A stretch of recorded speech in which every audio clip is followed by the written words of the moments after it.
Shri Krishna friends, welcome to Harimukund. तृतीय अध्याय, भक्ति के कष्ट की निवृत्ति। नारद जी कहते हैं, अब मैं भक्ति, ज्ञान और वैराग्य को स्थापित करने के लिए प्रयत्न पूर्वक श्री सुखदेव जी के कहे हुए भागवत शास्त्र की कथा द्वारा उज्जवल ज्ञान यज्ञ करूंगा। यह यज्ञ मुझे कहाँ करना चाहिए? आप इसके लिए कोई स्थान बता दीजिए। आप लोग वेद के पारगामी हैं, इसलिए मुझे इस शुक शास्त्र की महिमा सुनाइए। यह भी बताइए कि श्रीमद् भागवत की कथा कितने दिनों में सुनानी चाहिए और उसके सुनने की विधि क्या है। सनकादि बोले, नारद जी, आप बड़े विनीत और विवेकी हैं। सुनिए, हम आपको ये सब बातें बताते हैं। हरिद्वार के पास आनंद नामक एक घाट है। वहाँ अनेकों ऋषि रहते हैं तथा देवता और सिद्ध लोग भी उसका सेवन करते रहते हैं। भांति भांति के वृक्ष और लताओं के कारण वह बड़ा सघन है और वहाँ बड़ी कोमल नवीन बालू बिछी हुई है। वह घाट बड़ा ही सुरम्य और एकांत प्रदेश में है। वहाँ हर समय सुनहले कमलों की सुगंध आया करती है।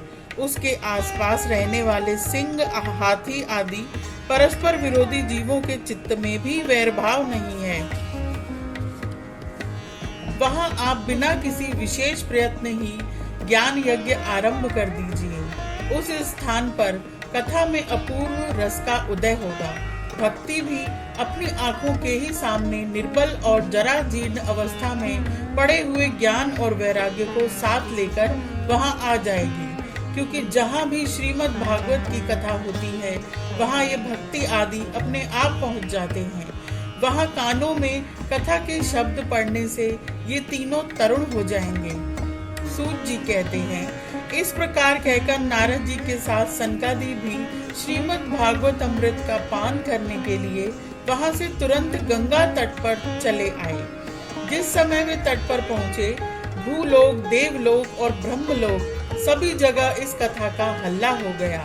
जो भगवत कथा के रसिक विष्णु भक्त थे, वे सभी श्रीमद् भागवत अमृत का पान करने के लिए सबसे आगे दौड़ कर आने लगे।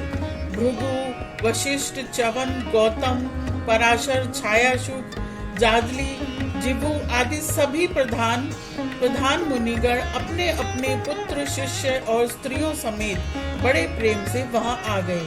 इनके सिवा वेद, वेदांत, मंत्र, तंत्र, 17 पुराण और 6 शास्त्र भी मूर्तिमान होकर वहां उपस्थित हुए। गंगा आदि नदियां, पुष्कर आदि सरोवर, कुरुक्षेत्र आदि समस्त क्षेत्र, सारी दिशाएं, दंडक आदि वन, हिमालय आदि पर्वत तथा देव, गंधर्व और दानव आदि सभी कथा सुनने चले आए। जो लोग अपने गौरव के कारण नहीं आए, महर्षि भृगु उन्हें समझा बुझाकर ले आए। तब कथा सुनने के लिए दीक्षित होकर श्री कृष्ण परायण सनकादि नारद जी के दिए हुए श्रेष्ठ आसन पर विराजमान हुए। उस समय सभी श्रेताओं ने उनकी वंदना की।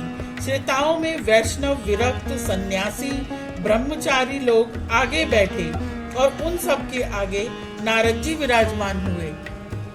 एक और ऋषिगण, एक और देवता, एक और वेद और उपनिषद आदि तथा एक और तीर्थ बैठे और दूसरी ओर स्त्रियां बैठी। उस समय सब ओर जय जयकार, नमस्कार और शंखों का शब्द होने लगा और अबीर, गुलाल, खील एवं फूलों की खूब वर्षा होने लगी। कोई देव श्रेष्ठ तो विमानों पर चढ़कर वहां बैठे हुए सब लोगों पर कल्प वृक्ष के पुष्पों की वर्षा करने लगे। सूत जी कहते हैं, इस प्रकार पूजा समाप्त होने पर जब सब लोग एकाग्रचित हो गए, तब सनकादि ऋषि महात्मा नारद को श्रीमद् भागवत का महात्म्य स्पष्ट करके सुनाने लगे। सनकादि ने कहा, अब हम आपको इस भागवत शास्त्र की महिमा सुनाते हैं। इसके श्रवण मात्र से मुक्ति हाथ लग जाती है। श्रीमद् भागवत की कथा का सदा सर्वदा सेवन, आस्वादन करना चाहिए। इसके श्रवण मात्र से श्री हरि हृदय में आ विराजते हैं। इस ग्रंथ में 18,000 श्लोक और 12 स्कंद हैं तथा शुकदेव और राजा परीक्षित का संवाद है। आप ये भागवत शास्त्र ध्यान देकर सुनिए। यह जीव तभी तक अज्ञानवश इस संसार के चक्र में भटकता है, जब तक क्षण भर के लिए भी कानों में इस शुक शास्त्र की कथा नहीं पड़ती। बहुत से शास्त्र और पुराण सुनने से क्या लाभ है? इससे तो व्यर्थ का भ्रम बढ़ता है। मुक्ति देने के लिए तो एकमात्र भागवत शास्त्र ही गरज रहा है। जिस घर में नित्य प्रिय श्रीमद् भागवत की कथा होती है वह तीर्थ रूप हो जाता है, और जो लोग उसमें रहते हैं उनके सारे पाप नष्ट हो जाते हैं। हजारों अश्वमेध और सैकड़ों वाजपेयी यज्ञ इस शुक शास्त्र की कथा का 16वां अंश भी नहीं हो सकते। तपोधनों, जब तक लोग अच्छी तरह श्रीमद् भागवत का श्रवण नहीं करते तभी तक उनके शरीर में पाप निवास करते हैं। फल की दृष्टि से इस शुक शास्त्र की समता गंगा, गया, काशी, पुष्कर या प्रयाग कोई तीर्थ भी नहीं कर सकता है। यदि आपको परम गति की इच्छा है तो अपने मुख से श्रीमद् भागवत के आधे अथवा चौथाई श्लोक का भी नित्य नियम पूर्वक पाठ कीजिए। ओमकार, गायत्री, पुरुष सूक्त, तीनों वेद, श्रीमद् भागवत, ओम नमो भगवते वासुदेवाय, यह द्वादक्षर मंत्र 12 मूर्तियों वाले सूर्य भगवान, प्रयाग, संवत्सर रूप, काल, ब्राह्मण, अग्निहोत्र, गौ, द्वादशी तिथि, तुलसी, वसंत ऋतु और भगवान पुरुषोत्तम, इन सब में बुद्धिमान लोग वस्तुतः कोई अंतर नहीं मानते। जो पुरुष अहर्निश अर्थ सहित श्रीमद् भागवत शास्त्र का पाठ करता है उसके करोड़ों जन्मों का पाप नष्ट हो जाता है, इसमें तनिक भी संदेह नहीं है। जो पुरुष नित्य प्रिय भागवत का आधा या चौथाई श्लोक भी पढ़ता है उसे राजसूय और अश्वमेधों का फल मिलता है। नित्य भागवत का पाठ करना, भागवत का चिंतन करना, तुलसी को सींचना और गौ की सेवा करना, ये चारों समान हैं। जो पुरुष अंत समय में श्रीमद् भागवत का वाक्य सुन लेता है उस पर प्रसन्न होकर भगवान उसे वैकुंठ धाम देते हैं। जो पुरुष इसे सोने के सिंहासन पर रखकर विष्णु भक्तों को दान करता है वह अवश्य ही भगवान का सायुज्य प्राप्त करता है।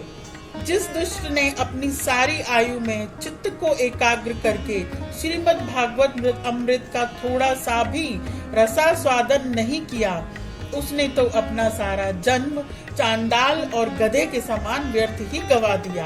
वह तो अपनी माता को प्रसव पीड़ा पहुंचाने के लिए ही उत्पन्न हुआ। जिसने इस शुक शास्त्र के थोड़े से भी वचन नहीं सुने वह पाप आत्मा तो जीता हुआ ही मुर्दे के समान है।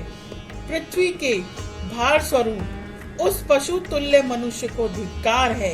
यो सर्वलोक में देवताओं में प्रधान इंद्र आदि कहा करते हैं। संसार में श्रीमद् भागवत की कथा का मिलना अवश्य ही कठिन है। जब करोड़ों जन्मों का पुण्य होता है तभी इसकी प्राप्ति होती है। नारद जी, आप बड़े ही बुद्धिमान और योग निधि हैं। आप प्रयत्न पूर्वक कथा का श्रवण कीजिए। इसे सुनने के लिए दिनों का कोई नियम नहीं है। इसे तो सर्वदा ही सुनना अच्छा है। इसे सत्य भाषण और ब्रह्मचर्य पालन पूर्वक सर्वदा ही सुनना श्रेष्ठ माना गया है। किंतु कलयुग में ऐसा होना कठिन है, इसलिए इसकी शुकदेव जी ने जो विशेष विधि बताई है वह जान लेनी चाहिए। कलयुग में बहुत दिनों तक चित्त की वृत्तियों को वश में रखना, नियमों में बंधे रहना और किसी पुण्य कार्य के लिए दीक्षित रहना कठिन है। इसलिए सप्ताह श्रवण की विधि है। श्रद्धा पूर्वक कभी भी श्रवण करने से अथवा माघ मास में श्रवण करने से जो फल प्राप्त होता है वही फल श्री शुकदेव जी ने सप्ताह श्रवण में निर्धारित किया है। मन के असंयम, रोगों की बहुलता और आयु की अल्पता के कारण तथा कलयुग में अनेकों दोषों की संभावना से ही सप्ताह श्रवण का विधान किया गया है। जो फल तप, योग और समाधि से भी प्राप्त नहीं हो सकता वह सर्वांग रूप में सप्ताह श्रवण से सहज में ही मिल जाता है। सप्ताह श्रवण यज्ञ से बढ़कर है, व्रत से बढ़कर है, तप से कहीं बढ़कर है। तीर्थ सेवन से तो सदा ही बड़ा है, योग से बढ़कर है, यहाँ तक कि ध्यान और ज्ञान से भी बढ़कर है। यदि इसकी विशेषता का कहाँ तक वर्णन करें, यह तो सभी से बढ़ चढ़कर है। शौनक जी ने पूछा, सूत जी, यह तो आपने बड़े आश्चर्य की बात कही। अवश्य ही यह भागवत पुराण योग वेत्ता ब्रह्मा जी के भी आदि कारण श्री नारायण का निरूपण करता है, परंतु यह मोक्ष की प्राप्ति में ज्ञान आदि सभी साधनों का तिरस्कार करके इस युग में उनसे भी कैसे बढ़ गया। सूत जी ने कहा, शौनक जी, जब भगवान श्री कृष्ण इस धराधाम को छोड़कर अपने नित्य धाम को जाने लगे, तब उनके मुखार बिंद से एकादश स्कंद का ज्ञानोपदेश सुनकर भी उद्धव जी ने पूछा। उद्धव जी बोले, हे गोविंद, अब आप तो अपने भक्तों का कार्य करके परम धाम को पधारना चाहते हैं, किंतु मेरे मन में एक बड़ी चिंता है, उसे सुनकर आप मुझे शांत कीजिए। अब घोर कालिका आया है, समझिए। इसके लिए संसार में फिर अनेकों दुष्ट प्रकट हो जाएंगे।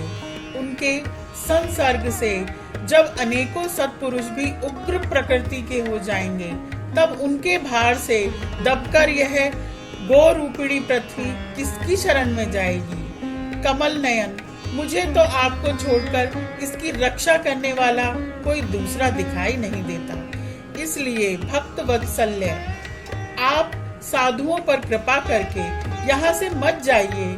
हे भगवान, आपने निराकार और चिन्ह मात्र होकर भी भक्तों के लिए ही तो यह सगुण रूप धारण किया है, फिर भला आपका वियोग होने पर वे भक्तजन पृथ्वी पर कैसे रह सकेंगे।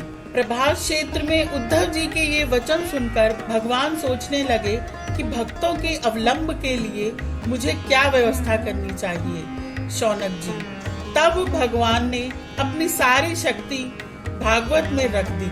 वे अंतर्ध्यान होकर इस भागवत समुद्र में प्रवेश कर गई। इसलिए यह भगवान की साक्षात शब्दमयी मूर्ति है। इसके सेवन, श्रवण, पाठ अथवा दर्शन से ही मनुष्य के सारे पाप नष्ट हो जाते हैं। इसी से इसका सप्ताह श्रवण सबसे बढ़कर माना गया है, और कलयुग में तो अन्य सब साधनों को छोड़कर यही प्रधान धर्म बताया गया है। कली काल में यही ऐसा धर्म है जो दुख, दरिद्रता, दुर्भाग्य और पापों की सफाई कर देता है तथा काम, क्रोध आदि शत्रुओं पर विजय दिलाता है। अन्यथा भगवान की इस माया से पीछा छुड़ाना देवताओं के लिए भी कठिन है। मनुष्य तो इसे छोड़ ही कैसे सकते हैं। अतः इससे छूटने के लिए भी सप्ताह श्रवण विधान किया गया है। सूत जी कहते हैं, शौनक जी, जिस समय सनकादि मुनीश्वर इस प्रकार सप्ताह श्रवण की महिमा का बखान कर रहे थे, उस सभा में एक बड़ा आश्चर्य हुआ। उसे मैं तुम्हें बतलाता हूँ, सुनो। वहाँ तरुणावस्था को प्राप्त हुए अपने दोनों पुत्रों को साथ लिए विशुद्ध प्रेम रूपा भक्ति बार बार श्री कृष्ण गोविंद हरे मुरारी, हे नाथ नारायण वासुदेवा आदि भगवान नामों का उच्चारण करती हुई अकस्मात प्रकट हो गई। सभी सदस्यों ने देखा कि परम सुंदरी भक्ति रानी भागवत के अर्थों का आभूषण पहने वहां पधारी।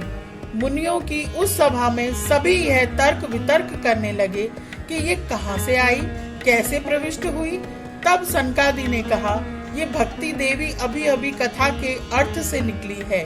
उनके ये वचन सुनकर भक्ति ने अपने पुत्रों समेत अत्यंत विनम्र होकर सनत कुमार जी से कहा। भक्ति बोली, मैं कलयुग में नष्ट प्राय हो गई थी, आपने कथा अमृत से सींचकर मुझे फिर पुष्ट कर दिया। अब आप यह बताइए कि मैं कहाँ रहूं। यह सुनकर सनकादि ने उससे कहा, तुम भक्तों को भगवान का स्वरूप प्रदान करने वाली, अनन्य प्रेम का संपादन करने वाली और संसार रोगों को निर्मूल करने वाली हो। अतः तुम धैर्य धारण करके नित्य निरंतर विष्णु भक्तों के हृदयों में ही निवास करो। ये कलयुग के दोष भले ही सारे संसार पर अपना प्रभाव डालें, किंतु वहां तुम पर इनकी दृष्टि भी नहीं पड़ सकेगी। इस प्रकार उनकी आज्ञा पाते ही भक्ति तुरंत भगवत भक्तों के हृदयों में जा विराजी। जिनके हृदय में एकमात्र श्री हरि की भक्ति निवास करती है, वे त्रिलोकी में अत्यंत निर्धन होने पर भी परम धन्य हैं, क्योंकि इस भक्ति की डोरी से बंधकर तो साक्षात भगवान भी अपना परम धाम छोड़कर उनके हृदय में आकर बस जाते हैं। भूलोक में यह भागवत साक्षात पर ब्रह्म का विग्रह है। हम इसकी महिमा कहाँ तक वर्णन करें। इसका आश्रय लेकर इसे सुनाने से तो सुनने और सुनाने वाले दोनों को ही भगवान श्री कृष्ण की समता प्राप्त होती है। अतः इसे छोड़कर अन्य धर्मों से क्या प्रयोजन है। यह तृतीय अध्याय यहीं समाप्त होता है। अगर आपको अच्छा लगा है तो please like, share and subscribe my channel. Thank you.